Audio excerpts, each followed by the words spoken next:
and I'm dealing with a little bit of a bout of laryngitis. So bear with me, please. I've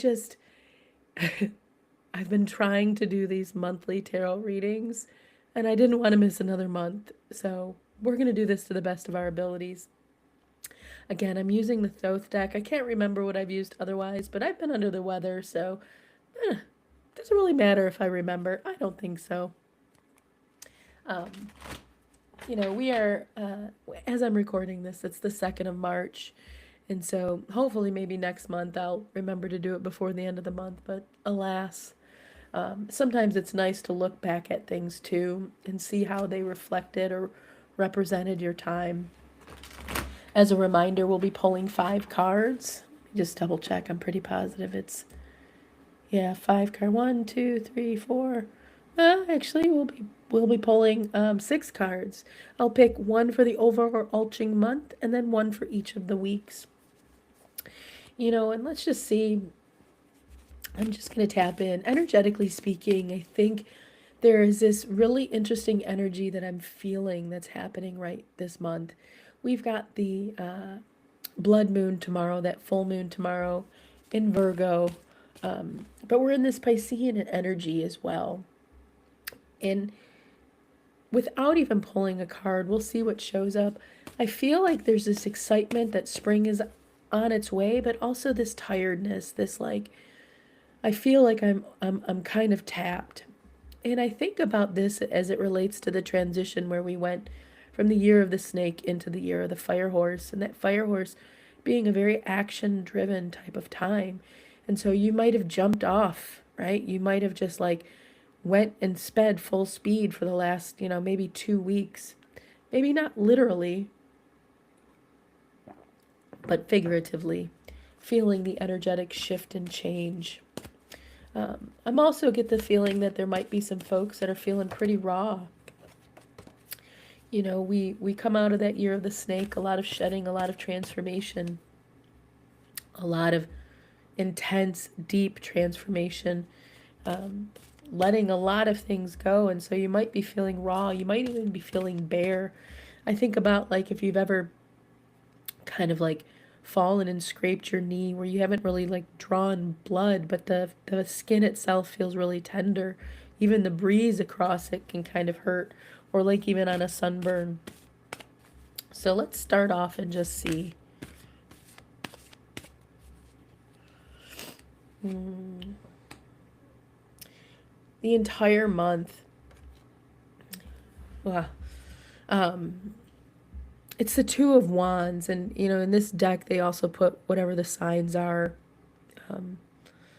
that it's in, and so we are Mars in Aries, this particular sign, and so this entire month is literally you trying to get your balance, trying to get your bearings straight, trying to kind of get this, like I said, dominion, this what am I really moving into? And if I think about that year of the fire horse that we just walked into, it's like, where are you running towards? Right? How can you anchor in this point today and move forward if you don't understand where you're running towards? And this really feels like what this month is going to entail. I also get some pictures showing up in my head of making sure that things are good and solid, kind of at home, right? In the and by home, I don't just mean in the physical house as to what you live in, but where do you anchor yourself? Is it a solid community? Is it a solid relationship? Is it a solid, you know, have you tended to the house and making sure that everything is really grounded and rooted? And I'll just share the card, right? And I got, even when I held this up, is like X marks the spot. Make sure you know where you're anchored into. Anything else for this particular card? There's really interesting imagery on here too. I want to show you. You see how it almost looks a little bit like a face? And to me, the word that pops into my head when I saw that was a jackal, or jackal. And be very conscious this month of folks that are not on your side, that are trying to distract you, that are trying to, that are a wolf in sheep's clothing, so to speak, would be another word to look at it. You know, they're waiting for you to trip and fall so they can kind of clamor and grab onto things. As it comes to this first week, right? We started yesterday, we're on the second. This first week is all around the tending of the things that tend to you. The Princess of Discs, I wish it was mirrored. I'm realizing you can't see that. Um, the Princess of Discs is all kind of is new beginnings, right? It's very fertile.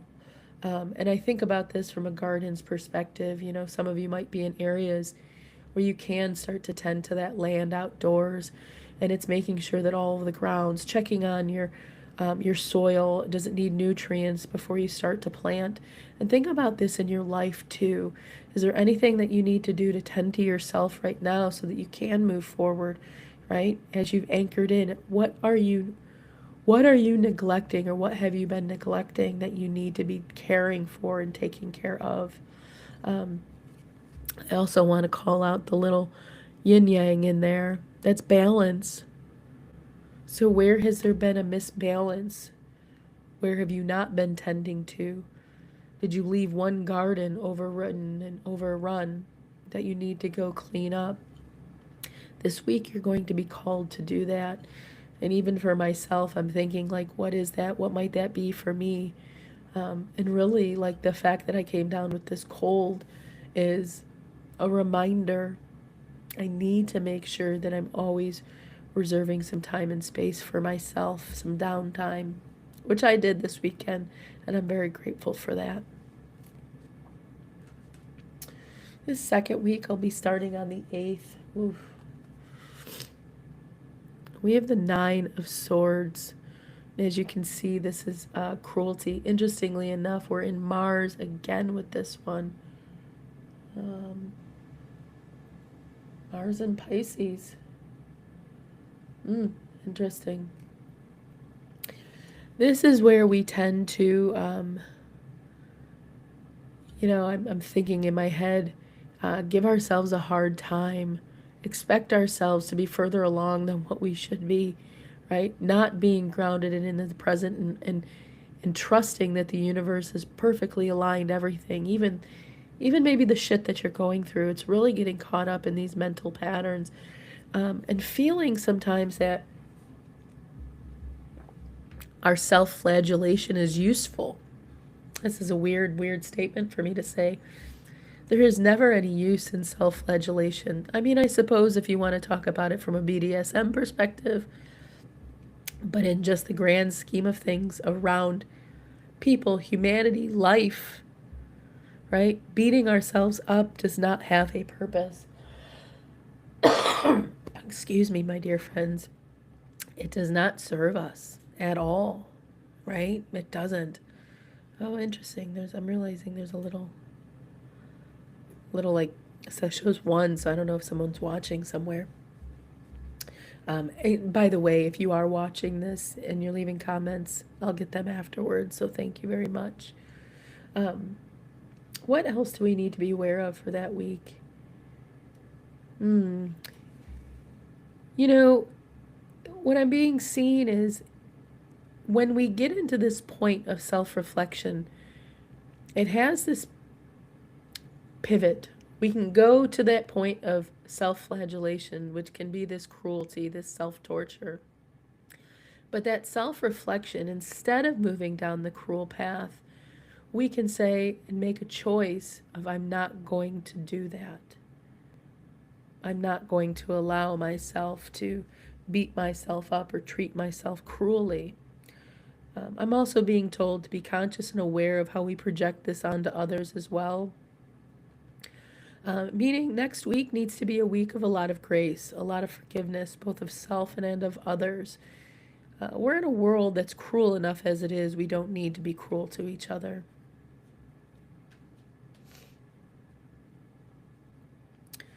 The week of the 15th. I like this one. The Ace of Discs. Right? This is new beginnings here. I don't know if I ever realized in the past that those are kind of like peacock feathers there. Maybe they're not meant to be, but that's what they look like to me right now. And I also see this pattern of wood that's sticking out again everywhere, these concentric circles. And so I think about this Ace of Discs and the fact that we in life are continuing to kind of do things that are new, that are going to benefit us, new things that we're going to learn, new skills. And this isn't just like the mind part of it, because we're in the discs, we're in that earth. This is the actions. So this is applying new things that we have learned into the physical world. For some of you, this might be conducting a new ritual. This might be visiting a new place. This might be even starting a new job, things of that nature, where we've put the time and the energy and the thought in, and now it's actually manifesting itself into the physical world at that time. I'm going to check and see. It's very interesting. I can't quite see exactly what these little symbols are in these circles, but it looks like a 1 and a 6 and a 6, or a 616 or a 166. So for some reason, those numbers seem to matter. And I'm getting a yes. So I'll say, if you see any lottos that show 166, 661, 616, I would encourage you to buy a ticket. You never know what new adventure that starts you down.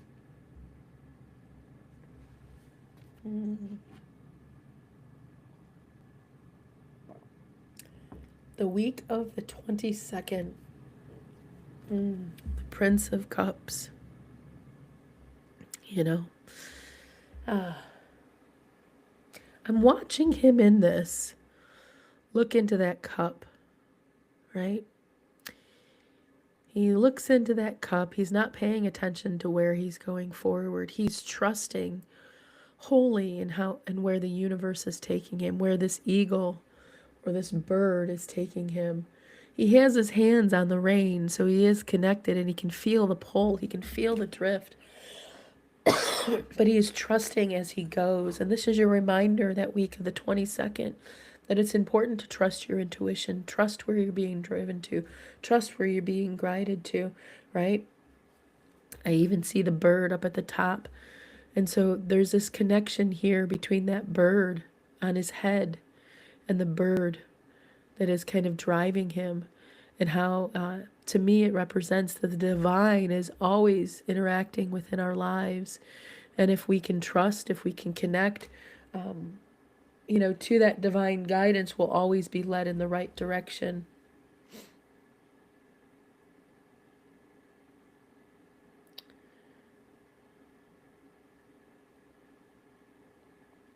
It's interesting. I want to pull the book out and see. Oh, there's another interesting thing. I asked the question as I looked at it. I said, why the snake? Why is he looking at the snake in the cup? And this is, we were taught lessons and taught and encouraged to leave things behind last year to do that transformation. And so remember that everything that we have let go and left behind, right, had its own purpose and had its own meaning, right? So there on that 22nd, that whole week, allow yourself to be guided and driven by spirit, by the divine, by the universe, because it's very intentional. It's meant to pull and bring you away, and to help you integrate in the lessons that you left behind last year. What I was saying before I caught the snake was, I wish I don't have the book near me to see exactly what they reflect that to be. When I ask spirit about it, for some reason it feels like bubbles to me, and I know it's not, but this is the picture that shows up in my head with it. How do I explain this? Bubbles, like literally, bubbles that we blow, are a lot of fun to me. It's one of, like, I don't know, most joy-filled things that I get to do. So spirit is reminding me, excuse me again, I'm so sorry, to follow the joy, right? If in that week you are given an option and one of the options is filled with joy and one of the option is filled with, I'll be real drastic and say struggle, follow the joy. Let the joy guide you. And our last and final week, that'll bring us all the way into April. This card is always so intense for me. It's the Seven of Discs, which is representative of the word failure. And I think about this, there are things that we have done in our lives, specifically that week. It's going to be things that feel like a mistake, that are meant to be a lesson. Every failure that we have in life is the opportunity to learn. So at the end of the month, you're going to be presented with that opportunity. And you can even either latch yourself onto the fact that it was a mistake and it was a failure, or you can latch yourself onto the lesson as to which you've learned and to apply that learning into the day-to-day, into your life. Is there anything particular about this lesson? I heard it's sharp. It bites. It is definitely something that feels like it touches on the rawness that I was mentioning in the beginning. For me, what's coming to mind is the reminder I had to retreat and to give myself enough time and space to kind of recuperate. Make sure that I don't bury myself in a bunch of work when I return. Is there anything else? Interesting. These are kind of like fronds, like almost like palm fronds in there. You can see. Right? And when I ask about that, not only do they look like palm fronds, they look a little bit like feathers as well. And so failure is a thought, an idea. It's a mental construct. It is not what actually happens in the real world. The real world, the universe, the physical planes, doesn't really represent like a failure, so to speak. It's interesting that Spirit says this. So remember, the saying would go, with every dark cloud, there is a silver lining. And it's going to be important that last week of the month to remember that.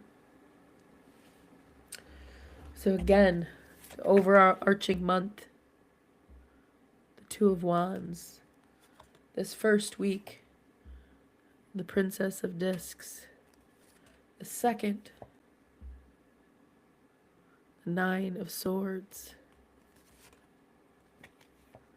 The third, the Ace of Discs. The fourth, the Prince of Cups. And last, the Seven of Discs. And when I think about all of these things reflectively set together, this month has more progress in the physical world than it does in anywhere else. And often, when I think about magic and the work that we're doing in this world, the magic that we do, the spells, the rituals, the internal alchemy, in order to see the external alchemy, this is a month where these things are starting to show up, and you really have to trust in the process, in the divine, that you are always going to be led there. The universe is always conspiring in our favors, my dear friends. Until next time, much love.